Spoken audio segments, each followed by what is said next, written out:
नमस्कार मंडळी. तुम्हालाही लहानपणी सकाळी उठून घरातल्या किचनमधून येणारा पुरी भाजीचा सुगंध आठवतो का?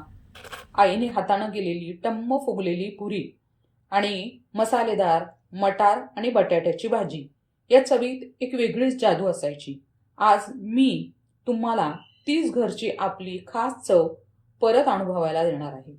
सोप्या साहित्यात खमंग पुरी आणि छान चविष्ट बटाट्याची भाजी. त्यासाठी मी 1 बाउल मटार घेतलेले आहेत आणि हे पाव किलोपेक्षा एक 300 ग्रॅम जे छोटे बटाटे आहेत ते मी इथे वापरलेले आहेत.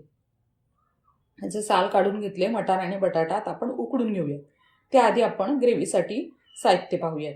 ग्रेव्हीसाठी लागणार आहे 1 बाउल चिरून घेतलेला कांदा, 1 बाउल चिरलेला, त्यापेक्षा 1 बाउलपेक्षा थोडंसं जास्त असा टमॅटो मी इथं वापरलेला आहे.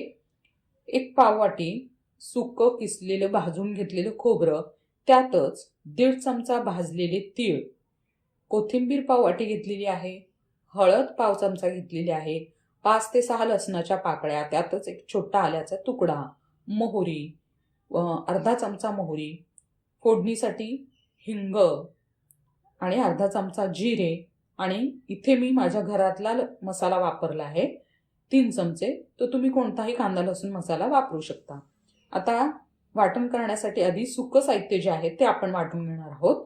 त्याच्यातच नंतर ते वाटलं की त्यामध्ये घालणार आहोत लसूण, आलं, कांदा, टमॅटो, कोथिंबीर. हे सगळं साहित्य व्यवस्थित मिक्सरला बारीक करून घ्यायचं आहे. आता आपलं वाटण तयार आहे. आता भाजी फोडणीला घालूया. इकडे आपले बटाटे आणि मटारही उकडून झाले असतील. फोडणीसाठी तेल घातले आहे. तेलामध्ये घालूयात मोहरी, जिरे, हिंग, हळद, आणि वाटण जे केलं होतं ग्रेव्हीचं ते सगळी वाटण यामध्ये घालणार आहोत. परतून घेऊयात. आता रविवारी सकाळी जेव्हा सगळ्यांना सुट्टी असते, सगळे जेव्हा घरातले जमलेले असतात, तेव्हा किचनमधून येणारा असा छान खमंग पुरी भाजीचा वास, हा क्षण फक्त आपल्या सकाळच्या नाश्त्याचा किंवा जेवणाचा नसतो, तर आपल्या माणसांबरोबर वेळ घालवण्याचा आणि त्याबरोबर अशी गरमागरम मस्त पुरी भाजीचा स्वाद घेण्याचा असतो. आता आपली दुसरीकडे काय करूयात, कणिक मळून घेऊयात. इथे मी 3 फुलपात्री गव्हाचं पीठ घेतले, त्याला 1 फुलपात्र जाड रवा घेतलेला आहे आणि 3 ते 4 चमचे डाळीचं पीठ घेतलेलं आहे. चवीप्रमाणे मीठ यामध्ये घालायचे. आणि घरी आपण चपातीसाठी जसं पीठ कणिक भिजवतो त्याच्यापेक्षा थोडं घट्ट असं हे कणिक भिजवून घ्यायची आहे. कणिक छान भिजवून झाली की मग आपण इकडे लगेच दुसरीकडे भाजीची तयारी करणार आहोत. कणिक आपला आता भिजवून झाली आहे. आता आपल्या इकडे बटाटे आणि मटारही उकडून झाले असतील.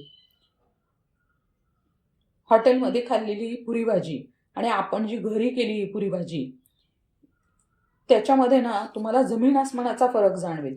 या पद्धतीने तुम्ही घरी अगदी पुरी भाजी करून बघा, तुम्हाला सुद्धा आवडेल. आता यामध्येच काय करणार आहोत, आता ते उकडलेले जे बटाटे आहेत त्यातले 2 बटाटे मी इथे बारीक करून घालणार आहे. म्हणजे आपलं काय होईल, रस्सा थोडासा घट्ट होईल आणि त्याला छान चव येईल. आता हे जे सगळे मटार आणि बटाटे आहेत ते आपण त्यामध्ये घालूयात. थोडंसं परतून घेऊयात आणि पाणी घालून थोडं शिजवून देऊयात. म्हणजे छान त्याला तेलाचं तवंग येईल तोपर्यंत त्याला शिजवायचं आहे आपल्याला. तोपर्यंत आपण इकडे काय करूयात, पुरीची तयारी करूयात. भाजी शिजतीये तोपर्यंत आपण चवीनुसार मीठ घालायचं आहे आणि पुऱ्या करून घेऊयात.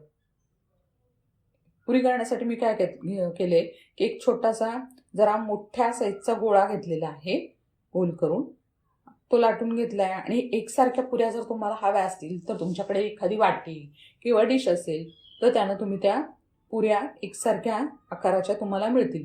किंवा मग तुम्ही अन्यथा एक आपली पुरी जरी लाटून केली तरी चालेल. जसं तुम्हाला सोपं वाटेल त्या पद्धतीने तुम्ही पुरी तयार करा. आता आपल्या भाजी शिजून झाली. भाज्याला छान कडेनं तेलाचा तवंग सुटलेला आहे. आता दुसरीकडे आपण काय करूयात, पुऱ्या व्यवस्थित तळून घेऊयात आणि गरमागरम पुरी सर्व करूयात. अशा छान रेसिपी पाहण्यासाठी टेस्टी टेल्स विथ ऋषालीला तुम्ही जोडून राहा. चॅनलला सबस्क्राईब करा, व्हिडिओ शेवटपर्यंत पहा आणि व्हिडिओला शेअर करा.